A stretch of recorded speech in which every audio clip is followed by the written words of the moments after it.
So kami ay nag-iikot para maghanap ng aming makakainan kasi close yung fountain. Kala namin open. Gabi pala mag-open yung fountain kasi may fireworks din doon. So hanap-hanap muna ng makakainan. So yan, ikot-ikot muna. Ang ganda pala ng Okada. At dito kami sa Nonos. Ang sarap ng kanilang food. Ayan, picture-picture muna. Sayang, bawal mag-picture sa casino. So, dito muna kami sa labas. Naghihintay kasi close pa yung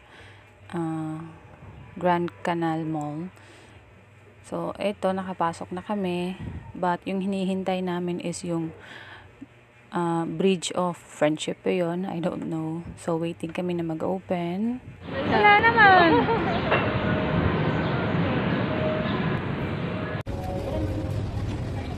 At may ginawa pa kaming activity.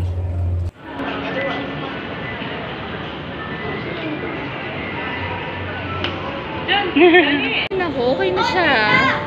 Nang padayon. So, ayan, papunta na kami sa Bridge of, I don't know anong pangalan nun. So, Lack of Friendship ata yun siya. So, eto. So, ayan na, nakapag-lock na kami ng aming friendship. So, sabi, i-open namin yun kapag kami ay babalik dito. So, baka naman 48 years pa. Na yan.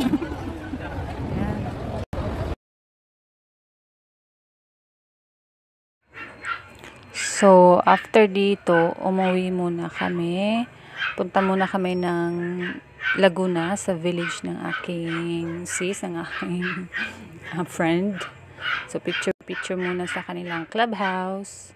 And after that, lunch time na. So, dito kami sa Japanese restaurant.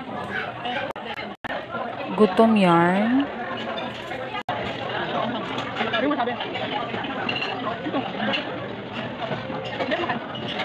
Hindi ko pala ito. Akin na lang.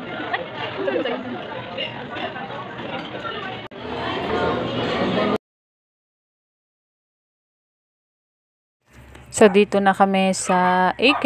It's Enchanted Kingdom. Mahal pala dito. Yung per person is 1,211. So, papasok na kami niyan. Pasensya na sa ingay ng aming mga aso. Dami kasing aso eh. So, yung weather dyan, pabago-bago. Like, 10 to 15 minutes ulan. Wala na naman yung ulan. Ulan ulit. So, wala kaming dalang payong. So, bumili kami ng... Yeah. Dito? So, actually, hindi naman ako mahilig sa mga rides. Nakapunta na ako ng Universal Studio at Disneyland. But, picture-picture lang yung ginagawa ko eh. No rides talaga. So, ayan, umulan na nga at bumili kami ng raincoat. Yung raincoat na yan, dinala ko ba dito sa Davao. Sayang naman eh.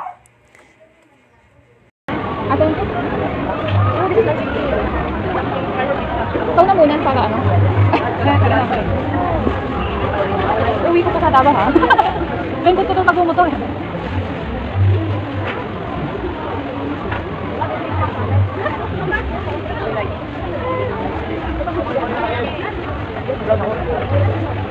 Ang cute.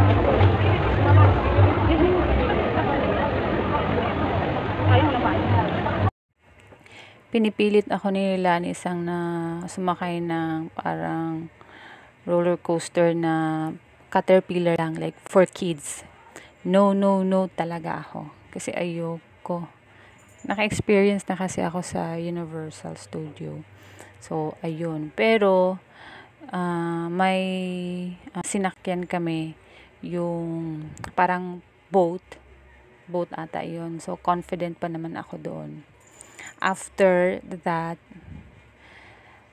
parang nag-malfunction yung aking mga bones at na-out balance ako at nasusuka. So, dito, papunta kami ng Aguila.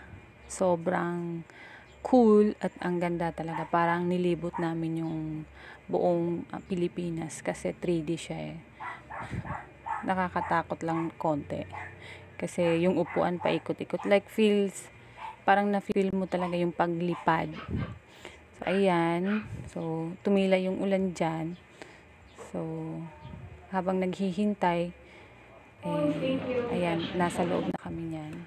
After dito, after ng Agila, ayan, may pa-fireworks sila. Yung fireworks nila is 8 p.m. After this one, umuwi na kami. Kasi papunta pa kami ng Tagaytay. So, it takes, hindi naman siya umabot ng an hour kasi hindi siya traffic kasi gabi na eh. So, sobrang bilis namin. Tsaka, I think, na umabot kami sa Tagaytay is almost 10 o'clock na. So, ayan, ganda ng pa-fireworks nila. Buti na lang na-captured namin itong last fireworks nila. Ang ganda, sobra. After ng Enchanted Kingdom, dumiretso na kami sa Tagaytay. Dito kami nagstay sa Kasyana. So, as you can see, yung aking mata, sobrang pagod na pagod. At syempre, hindi pwedeng maiwan ang ating kulambo. Kulambo is live.